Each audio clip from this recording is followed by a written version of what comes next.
Welcome everyone to episode 5 of Poetside Chats featuring the great, the amazing, the phenomenal Outspoken Bean. All right, let me tell you all about this man real quick before we get started. Emmanuel Lee Outspoken Bean is the 5th Poet Laureate of the city of Houston.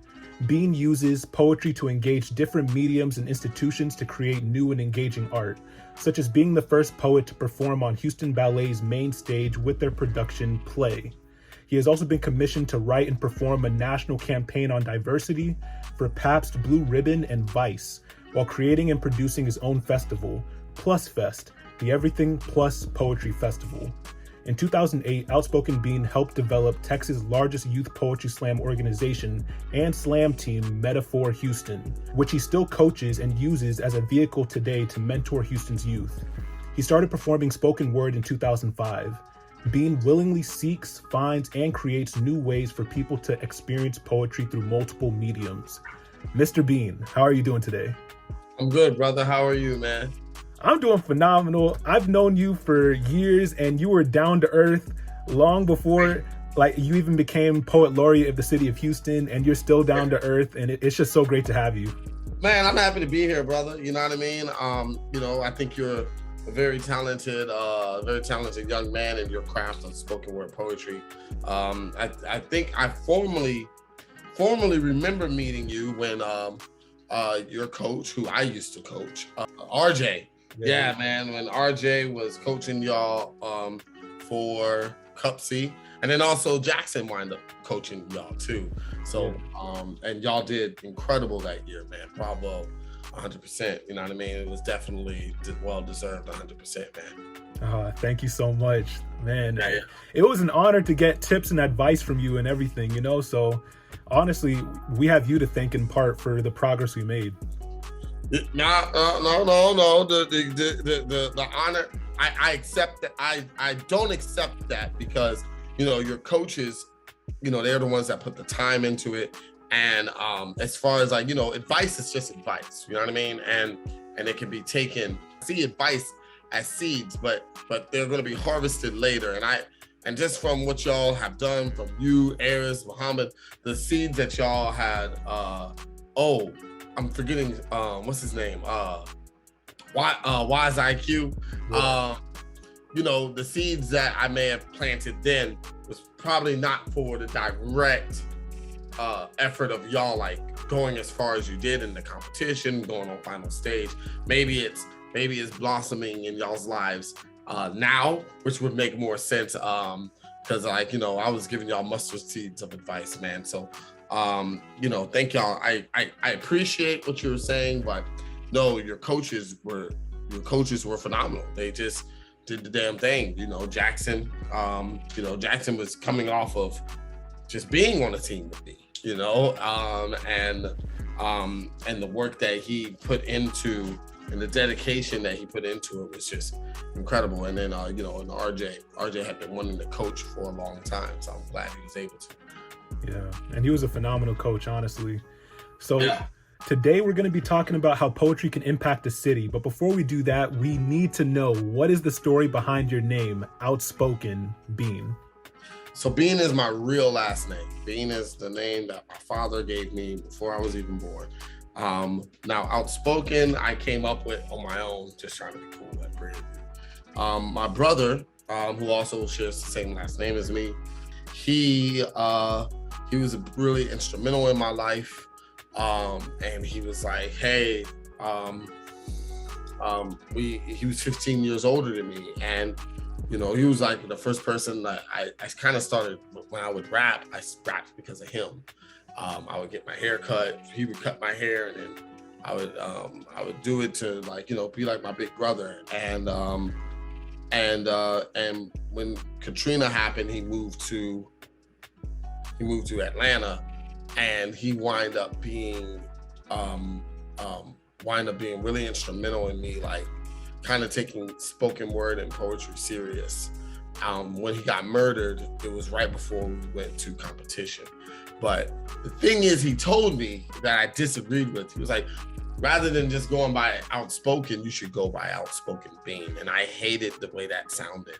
I thought it was just a dumb name. And he was like, nah, you should do it. And I'm like, nah, I'm not. But, you know, when we went to regional, the first time I went by, it was when I had to sign, you know, you have to sign, you know, your name that you want to be called by for the press and such like that. So I went by Outspoken Bean to honor my brother. So that's where it came from. Yeah. Yo, that is deep. Oh man. Yeah. Thank you. Yeah. And which competition was that? This was ACUI, who runs Cup C. ACUI in 2008 was the regional was at U of H actually, and the 22nd and 23rd of February 2008, because my brother died on the 21st, so that's why I remember. And so yeah, and we won. And back then, when you would win your regional, they would pay for your registration. Wow. Yeah. I don't know if they do that anymore. The registration is so much more expensive, I remember now. Yeah. Thank you for sharing that, man. Oh, of course, yeah. Wow. Yeah.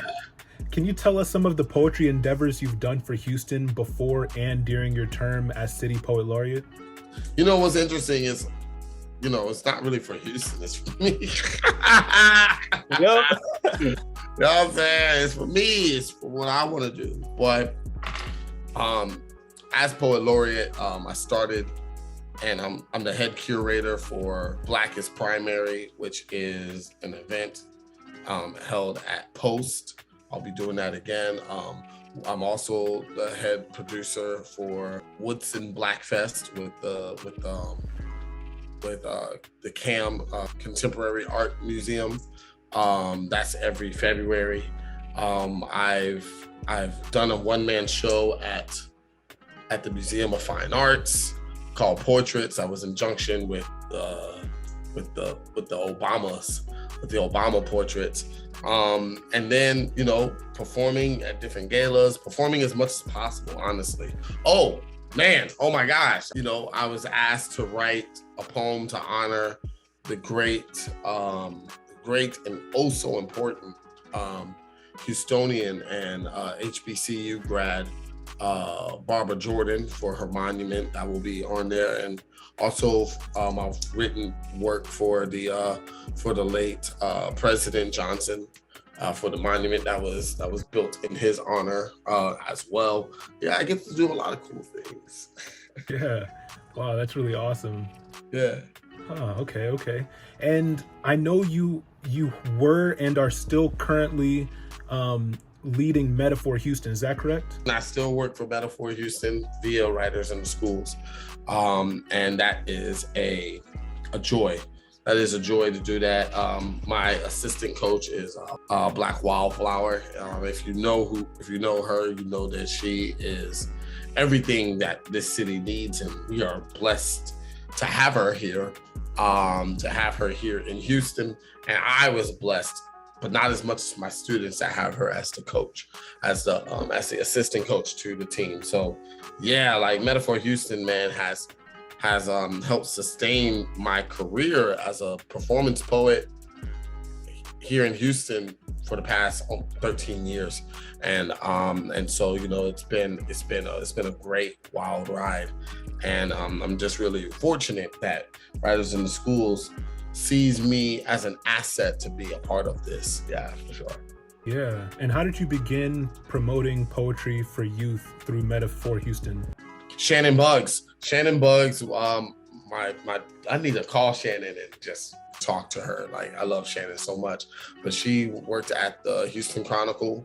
I had just graduated from Prairie View, started doing poetry slam. I started the first poetry slam team at Prairie View, and also the first poetry slam team at HBCU that went to Cup C.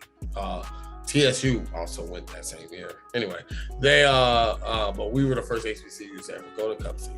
in 2008. And so Shannon, you know, she's a reporter. She was starting a youth poetry thing here in Houston, and when I graduated, I talked to her. She paid me a little money to do some coaching to help out with Marcel Murphy, who was the coach at the time. He stepped down. She asked me if I wanted it, and that's how I got into it. Yeah, like if it wasn't for Metaphor, I would have left Houston probably and gone somewhere else. But yeah, man, yeah, it's kept me here. Wow. I love that I'm getting all this like background knowledge. You know, Yeah. I've known pockets of information about you, but now I'm really getting to know your story. You know what I'm saying? Yeah, man. Yo, it's an interesting one. You know, it's been one of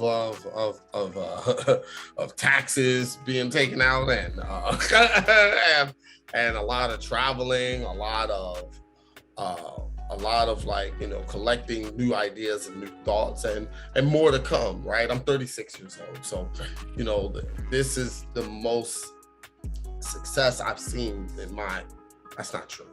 But this is really a constant amount of success that I'm really proud to have right now. Recently, I was just named this year, the Academy of American Poets named me as one of the Poet Laureate Fellows on the national end, you know what I'm saying? So that was, you know, and I almost didn't apply for that. And I did, and I'm glad I did. And money comes with it, which is awesome, right? But, you know, I'm also like, you know, doing these storytelling initiatives, a part of my project already. And so, yeah, man, like there's work to be done. You feel me? There's work to be done. And the work that needs to be done is the work that I got to do. I got to do it. No one else will. And so, you know, I remember watching, it was an old documentary, a revival documentary with Buddy Wakefield and East Morshgani, Derek Brown, Stephen Q, Andrea Gibson. It's not on Netflix or anything. It's the DVD. I have it somewhere still, but I remember Nis Morshgani saying, hey, listen, when I first got into this, I would show up somewhere to write and I would keep it the same place. Because if I'm an engineer, I got to show up and engineer. I got to show up every day and do some engineering stuff. So I'm a poet. I'm going to show up, Starbucks, whatever, and write every day and treat that as a job. Now, I did do that for a long time. Agora was the place I would go. I would go every day and write. And sometimes it was great writing. A lot of times it was not. But then, you know, with life and work and other projects, other ideas, money starts, commission works and stuff, things start coming in. So I don't do it as often as I'd like to, but man, it's been important for me to make sure that I honor myself by honoring my craft. And so I appreciate that, man. I appreciate what you said. You know, you are gonna learn a lot because there's a lot to learn, but even if I wasn't here, hopefully you'd be learning a lot, man. I'm gonna feed my heart on that thing you said. Honor yourself by honoring your craft. Yeah. I need to remember feed on that. I forgot it. I'm definitely gonna feed on that, and I hope the viewers do as well. Yeah.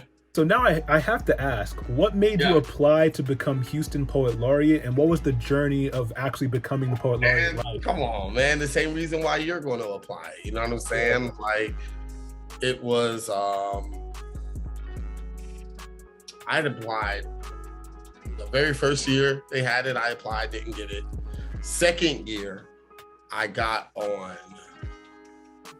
I was one of the people, the committee members. I was one of the committee members, and I got some rules changed on there.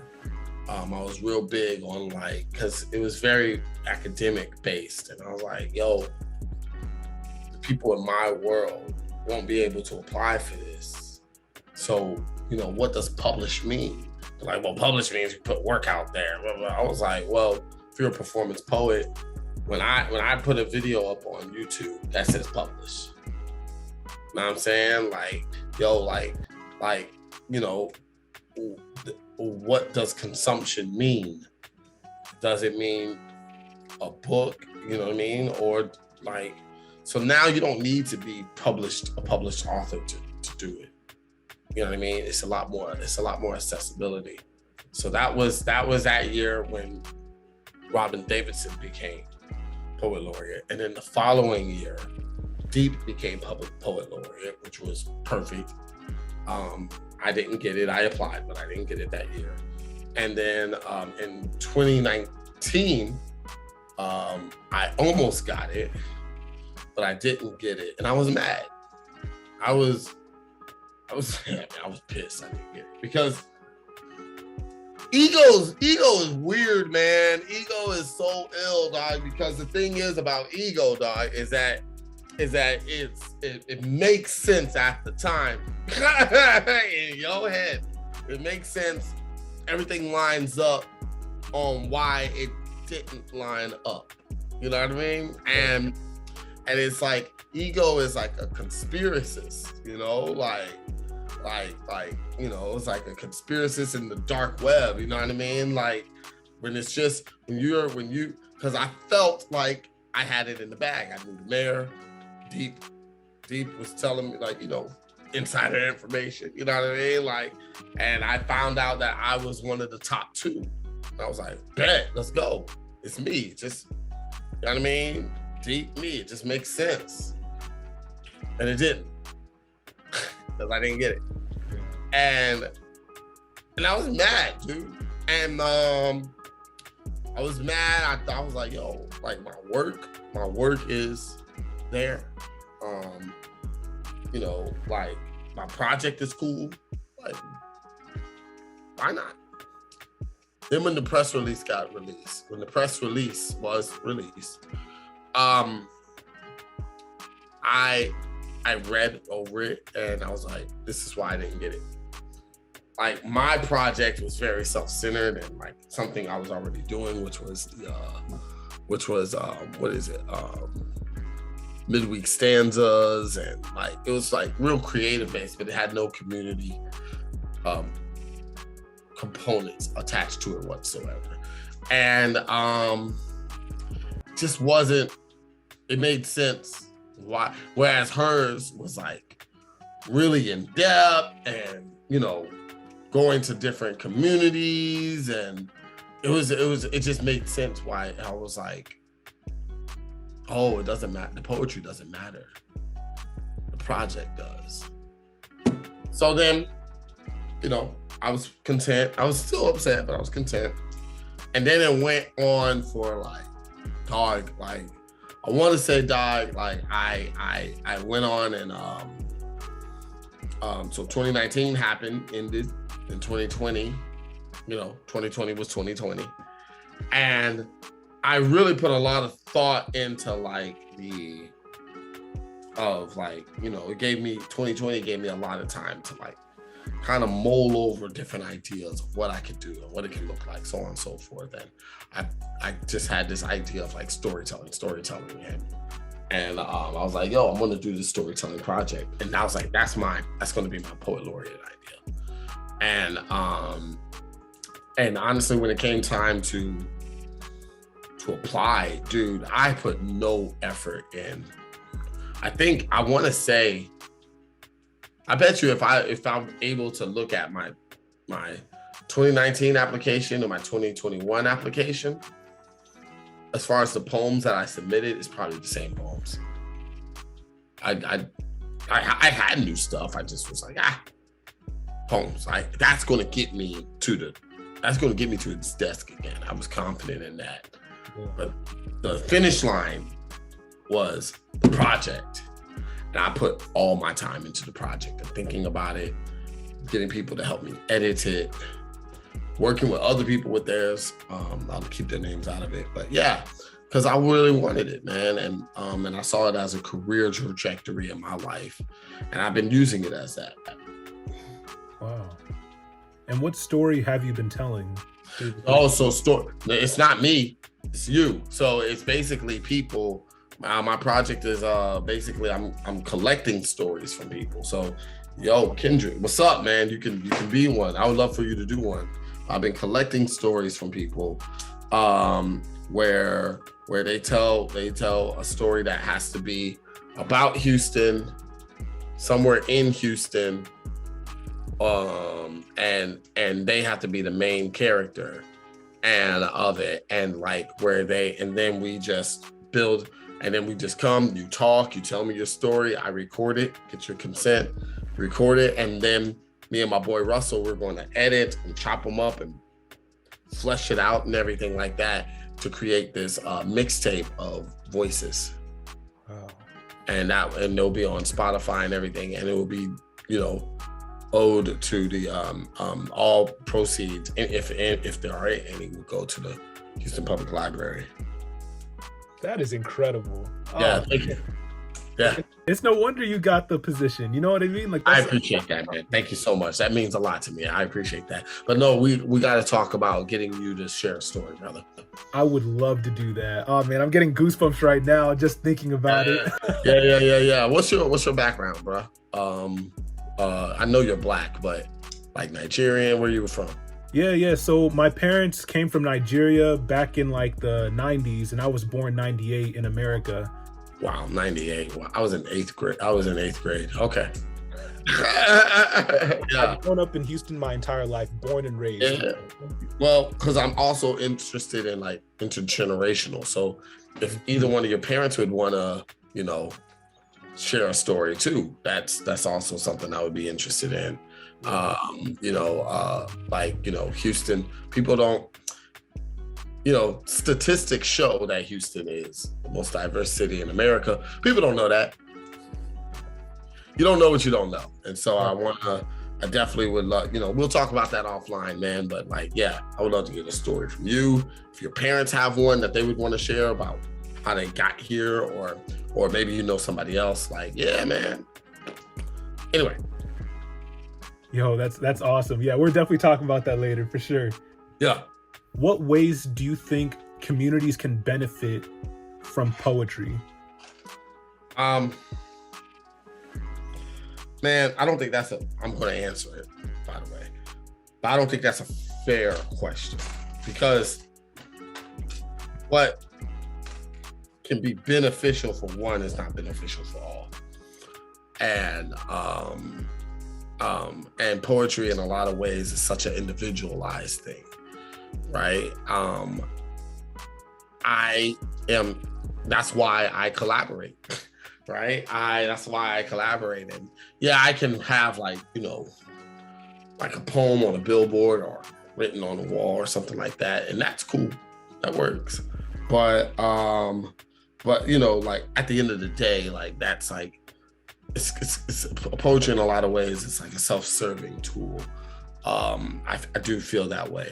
And so it's always tricky to get people to want to side with poetry and like hiring me or bringing me in or teaching it. But even in the teaching of it, right, I'm like, hey, like this is I don't think it's therapy, but I do think it's therapeutic. But I'm gonna try my best to answer that question, right? The way, like, just because I do feel it's an unfair judgment, let me say that, not a question. It's an unfair judgment because the community is so many people, so many thoughts, so many ideas, politics aside and things like that. So it's just like, it's hard to do that, but I tried. And I think I try with an open heart. I try as best as I can, every time I can, to, get to reach people with the work that I do and say. I do not succeed every time, but that's not the goal, is to succeed every time. To me, the goal is to reach every time. You know what I'm saying? And success may happen, may not, but my goal is to reach people with my words. There you go. Well said. Who is a Houston artist that you would love to collaborate with, and why? Man, so many, dog. You know what I'm saying? I know Toby. I would love to do something with him again, or a little more on a more official level. I would love to do something with Toby. I would love to do something with my boy Tim Woods, AJ McQueen. Even though I've worked with them a lot, I would love to work with them again. Beyonce, of course, right? Scarface, but also probably to answer one question, right? If I can answer it in one, because I would love to work with Solange. So that would be which one, right? Everyone, because I'm a collaborator. Yeah. But I would love to work with Solange because of, with the last album she put out, it was such a collaborative effort, and I would love to contribute with her to whatever she would be making. You know what I mean? She recently, I forgot what ballet it is, but in New York, they're hiring her to write the music for ballet, which is awesome. And I was like, I would love to, I've written poetry for a ballet. So yeah. Wow. That's what I would say. That's my answer. And by the way, one of my dreams is actually to collaborate with Toby one day. Yeah, man. I think that's doable though. Yeah, for sure. Yeah, I hope that happens for you, brother. Amen. And if there's a way I can facilitate anything, I will. Now that I know that. Now that I know that's a dream of yours, maybe because I do know him. You know what I'm saying? So yeah, hopefully that can happen for you, brother. Thank you. What advice would you give to aspiring artists who want to have a similar impact as yours? Chase your inspiration. Chase your inspiration. Your inspiration, we see inspiration as something that will come to us. Right? Oh, I'm not inspired or whatever. Nah, you gotta chase that mug every day. Every day. It's always running. That's why if you don't get, sometimes it's writers like, oh, if I don't write it down right now, it's gone. Yeah, because it runs. So how do you chase your inspiration? All right. Well, you writing every day helps. Right? Creating that muscle, writing something. I'm not saying write full books or full poetry, but just writing something every day on the creative aspect helps. Even if that's a line, writing every day helps. Another thing is also in the same tangent. It may sound like it's an oxymoron, but I assure you it is not. But understanding that resting is working. Resting is resting is working, right? So if you feel like, well, I'm not doing anything, if I'm resting or you find a hard time, your brain has to recoup. You need to allow your brain. I'm saying this to you, but I'm saying this to me. You need to allow your brain to be bored. You got to allow your brain to just sit in your thoughts and allow it to think on its own without anything. Man, I'm addicted to YouTube, man. I'm addicted to just watching shit and driving, but I try to, be in the quiet place for a while, and just let my brain think and be alone with that thought, right? Of just nothing rather than sleep, right? Because sleep is sleep. That's a different word. So, but when you allow your brain to rest, that can also hopefully help you catch up, oddly enough, to your inspiration. That's always running, I feel like inspiration is a hare and resting is a tortoise. And if you know the parable, the tortoise catches up with the hare. So that's how I see that.